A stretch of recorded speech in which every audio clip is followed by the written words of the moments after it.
Hi guys, and welcome to your daily tarot reading for Friday the 13th of March. Thank you for joining me. I don't think Friday the 13th is bad luck at all. I think it's not a helpful superstition, because if you expect bad luck, then you're kind of manifesting it for yourself. I look at it via the numerology. I just put 1 and 3 together, that's 4. And in numerology, that means stability. So with and for today, I'm using the Wild Unknown Tarot.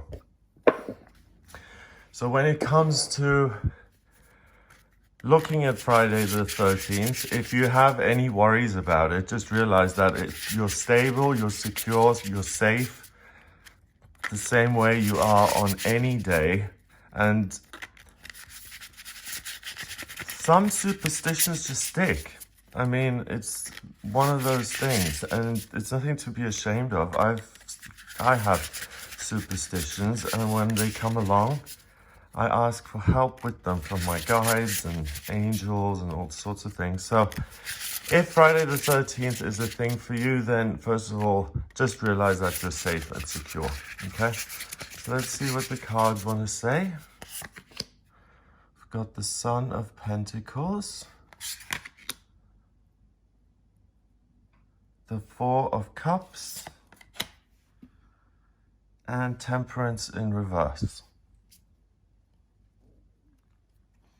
Okay, so the Son of Pentacles is a deer that is just becoming a man. He's like the Prince of Pentacles, which is Earth. Pentacles represents money and your daily routine and success and luxury and comfort and a beautiful environment. I've got the moon here encircling this pentacle. So it's about taking care of business. That's what he needs to do. He's in reverse. So you are not the Son of Pentacles. You're the King of Pentacles. You've mastered this. You know your practical circumstances right now, and you know what to do with them. Next, we have the Four of Cups. And here we've got these 4 beautiful cups full of water and love. And a rat is walking over them and kind of dirtying them up. I wouldn't want to drink up from one of those cups after a big giant rat had run over them.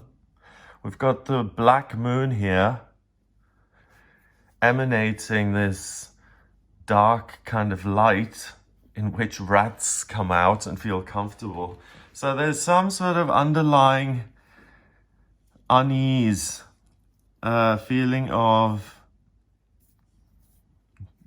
being ill at ease. I don't want to say dis-ease, because I really don't get that there's anything to do with disease today or any heightening in disease. If anything, if you have physical problems, and obviously I'm not medically qualified, I'm just looking at this via the cards, and these two are talking about the physical, and they're saying that if anything, you're going to be more physically empowered, and if you do have a chronic condition, that it will be better than usual.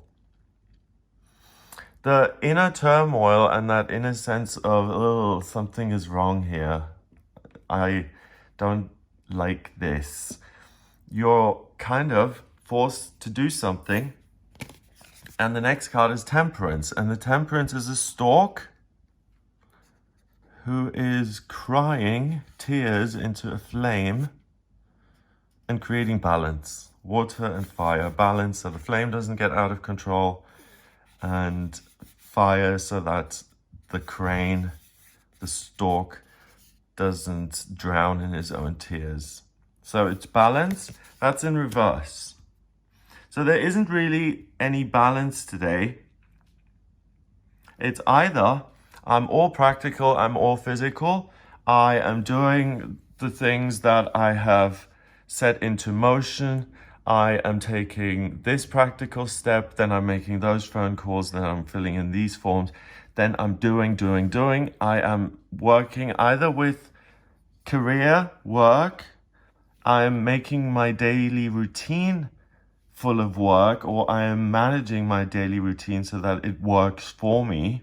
Daily routine can be anything. So if you're retired and you make your daily routine, okay, in the morning I get up, then I go to the gym, then I go to the community center to volunteer 2 hours, then in the afternoon I paint, whatever it may be. You can have a full, beautiful day today where you can be exceptionally practical and where you can get a lot in. So if you have a lot of work on, today is the day to tackle it, because you're really going to make progress and you'll get through the work like this. So you can be really extreme in taking care of business and being really, really practical. Or you can be extreme in the sense of, oh, something feels creepy and uneasy and I don't like this. And if you go with that, that's going to bring you out of balance, because temperance is in reverse. So throwing a pity party for yourself, or saying, oh, I feel so ill at ease, so I can't do anything, that's not the right answer. The right answer isn't to just step back and take no part in what's going on and make the day something like, oh, I don't feel so good, so I'm just going to stay home and I'm just going to, like the option of having a duvet dive day, where you just dive into that bed and you just pull the covers over your head and you stay in there all day long. That there's the potential to throw yourself a little pity party. And because temperance is in reverse, it's either super productivity or super maudlin self-pity party time. So please don't choose self-pity party time, because first of all, you're hurting yourself. If there's something that you don't like, by throwing yourself a pity party, you're not going to make it better. The only way to make something better that you don't feel good about is to take action, to change it. So if there are things that you feel uneasy about and you get the opportunity today to take action to either amend the situation or to resolve it completely or to bring some balance to it, seize that opportunity to take action, to remove a negative feeling. But don't go inward and delve into why you are like this and why can't I generate the income that my father did and I'm so useless. That's the ego. We can look at this as Black Moon Lilith. It's just the ego making you feel like you're not good enough, something is off, you're not deserving. And that is a really extreme, loud voice. And when the ego is this loud and this clear and it says, ugh, then it's threatened. It means that you're on the right track. Because if you were going to take loads of practical action today and not do very well, then this ego weirdness wouldn't have to get involved, because you wouldn't do very well anyway. But by making you feel ill at ease, it's trying to put you off. It's trying to put you off your game and distract you by things like, oh, poor me, I need to throw a pity party for myself, and I'm the only person in the world who has this problem. No one else suffers as much as me. I'm being facetious here, and I feel that I can be facetious about this subject because I often feel that way myself. Oh, poor me. The cards I've been dealt. And nothing good comes from that. It's sad, but some things you have to accept and some things you can change.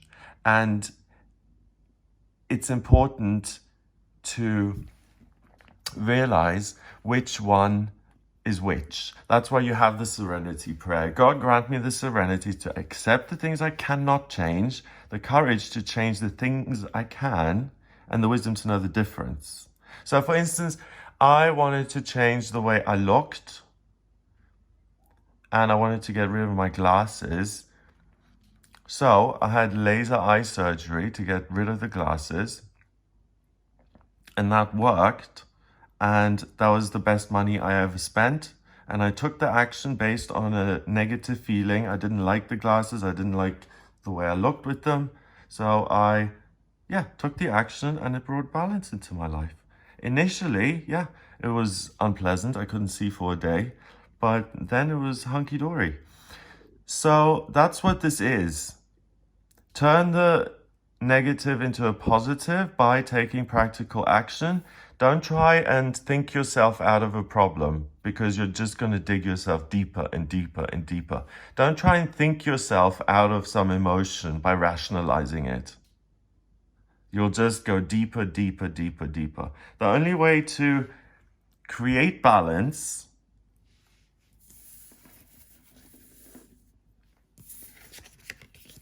is to take practical action, to ignore the feelings of negativity and being ill at ease, and you will have perfect balance between the passionate things that you're doing right now at the moment, and you feel very, very connected to what it is you're doing, and you're passionate about the activities that are in your day. So try and fill it up with as much practical stuff as possible. Go to the gym and go exercise, and then socialize and be with your friends, and go to the lecture instead of skipping it, and attend work, and go for the coffee if after work everyone's saying, let's go have, let's just hang out for a bit. Go do it, even if you don't feel like it. Something good will come of it. The best way to use today's energy is to be very practical. 4 in itself, Friday the 13th, 4 is also the vibration of stability.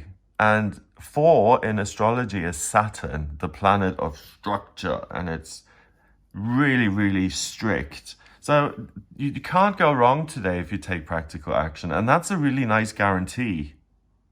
Number-wise, we've got the Sun, which is a chord card 1, and 4 is 5. And then we have 14, which is 19. 1 and 9 is 10. 10 reduces to 1 in numerology. So 1 is the loneliest number. 1 is first. 1 is the pioneer. 1 is the king. 1 is the magician. So you have to take action. You're in charge of this day. You get to decide whether you take practical action, or whether you stay in bed and let your negative feelings overwhelm you. Don't do that. Balance can be wonderfully created today by taking practical action. And the stakes are so high because you can do really, really well. You can do something that really ends up being a fabulous long-term structure. So you could invest 500 grand in a product you really believe in. Mercury is direct. The cards are saying the stakes are really high.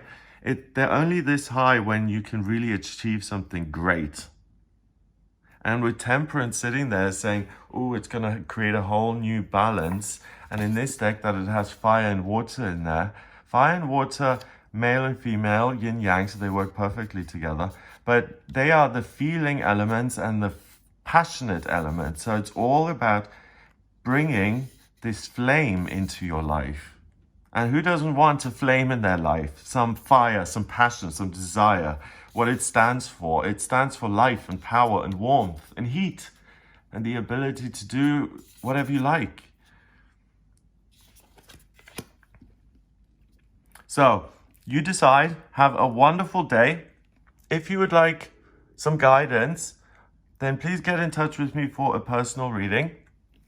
Go to the website, it's gregoryscott.com. Just click on the book your reading now button, or book your reading button, I think it says. Book your reading, on the front page. Just click on that and you can order your reading with me. I need your birth time to draw up your astrology chart. So I need your place of birth, date of birth, and time of birth.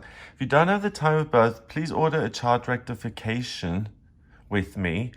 That's a process where I work out your time of birth. I just need 10 or more life events, like moving, getting married, children, that kind of thing, death of a parent, and I can work out your time of birth. Then I have an accurate snapshot of this guy at the moment you were born. I also use the tarot and numerology, so I can answer any questions you may have.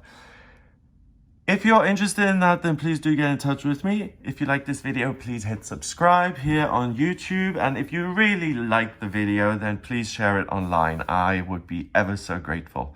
Have a wonderful Friday. Have an amazing start to the weekend. And I'll speak to you tomorrow.